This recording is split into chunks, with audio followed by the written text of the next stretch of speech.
But yeah, so he let me come into his living room and record a 3-song acoustic EP. Sweet. Put that up on Spotify and all that fun stuff. I want to say it was like a year and a half ago. And then since then, I've just been writing. And then eventually I was like, hey, Skylar, like I have these songs I would really like to do a real EP. I actually remember when you first reached out to me, you're like, I think I want to do like 2 songs. Mhm. And then you were like, no, actually, you know what? I'm just going to do a single and see how people think. And then like a couple days later, you hit me up and you're like, I actually think I'm going to do 5 songs.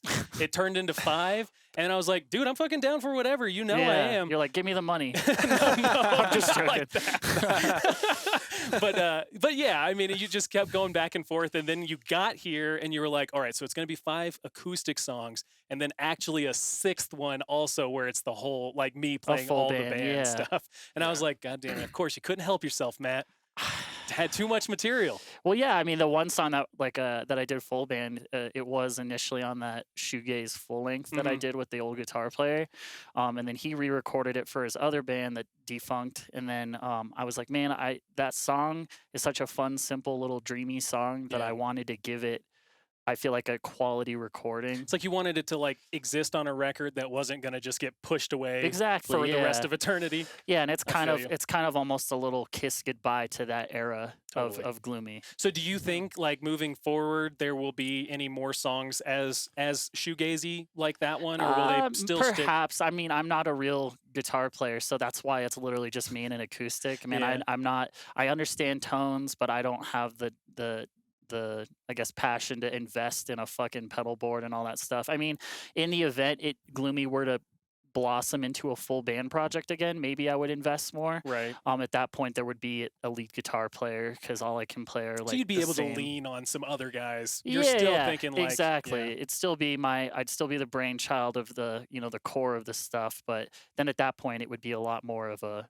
But I mean, who knows? It may just end up continuing to be acoustic. Like I think the next goal is to do a full length, and it'll probably be at Still least acoustic? 50 to 75% acoustic. Oh, okay, cool. Yeah, I'm hugely inspired by there's that band, the Spill Canvas. Fuck yes. And their of course. first full length is like 80% acoustic, just the one dude, and then had his friends come in and do full band stuff with him for a few of the songs. So like kind of the same vibe, yeah.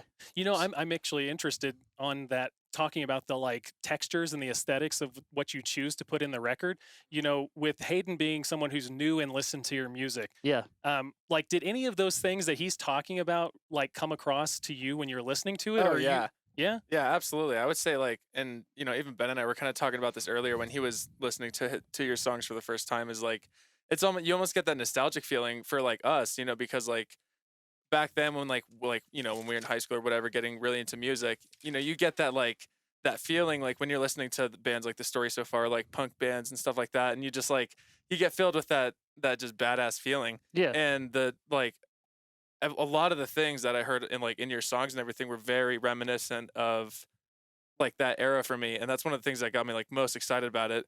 And like I wouldn't even tell that you weren't a real guitar player either, man. It sounded great. Oh, thank you so much. And the man. guitar too. Like in terms yeah. of like the acoustic choice too, I don't think it like, I honestly don't think it diminishes anything, like as far as like being in contrast to like a full band with electric guitars. Right. Like I actually kind of think it's almost a little bit working in your favor, or like strengthens the music because it's so bare bones, right? Like Right. it's just you, your voice, and all these cool vocal layers you're doing, but then you like a really solid structured guitar part, right? Like it Yeah. doesn't have to have a shit ton of crazy ditties, right? Like you got good chords. Did you say you got titties? ditties. Oh, sorry, I got excited. Oh damn! Hang on a second. Let's backtrack. But you know Parental what I advisory. mean. Like as long as it has something that's like got a good rhythm that you can feel with the rest of the Yeah. music, those vocals seem to stand out a lot more. I think because Yeah. you're choosing to do it. And acoustically. that's honestly, and I appreciate you noticing that. And I think the thing for that is like, as a 30-year-old emo kid who came into it, you know, there's again so many subgenres of like the emo post-hardcore genres that when I got into that stuff, a lot of emo was bare bones acoustic, or at least like the hits of these full bands where they're acoustic tracks. And so like for me, I've always identified with these raw kind of like I wrote this song for me, or I wrote this song for one person to hear. And, it's more vulnerable, I think. Definitely. Because if I'm in a full band and there's another guitar and a bass and a drummer, I can just hide my shitty. You're you talking. know. I've never been anything but a drummer. Yeah. Because like it's weird. Like I love doing all this kind of stuff and I like producing things.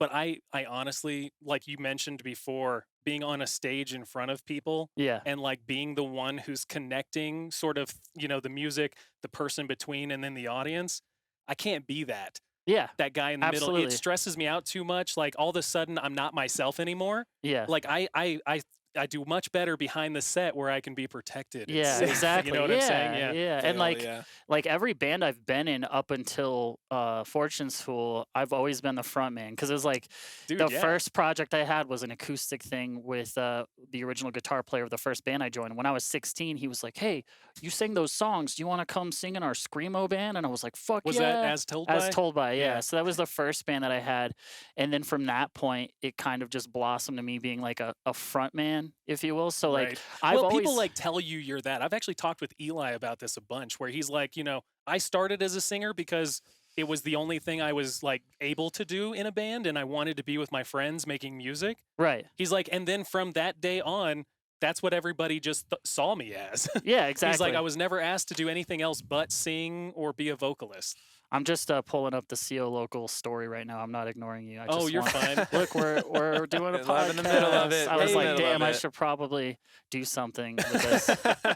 But yeah, man, that's the thing is like, as a teenager and younger, it's like people always saw me as like the singer of that band or the front man. And so Right. like then I moved to Arizona, started a deathcore band where I was the vocalist. Right. Came back What here. was the name of that one just for Crowd any- Kill. Yeah, It was Crowd really Kill. embarrassing. Yeah, no, it's really embarrassing. The songs were really cool. We actually came out back to Colorado and recorded our 3-song demo with Seth Munson. Oh fuck yeah, I bet that shit slapped. Oh, it sounds really good. I think it's only on YouTube or something because it was very of its time, like lyrically misogynistic and disgusting. I know, but- man. I there's so many things like that. Ooh. Like, what's up with the classic music video with like a girl being tortured to it and strapped to a I chair? don't know, man. Like in the fucking like 2010 to 2018, that was like every It was fucking still- metalcore and death metal yeah. video.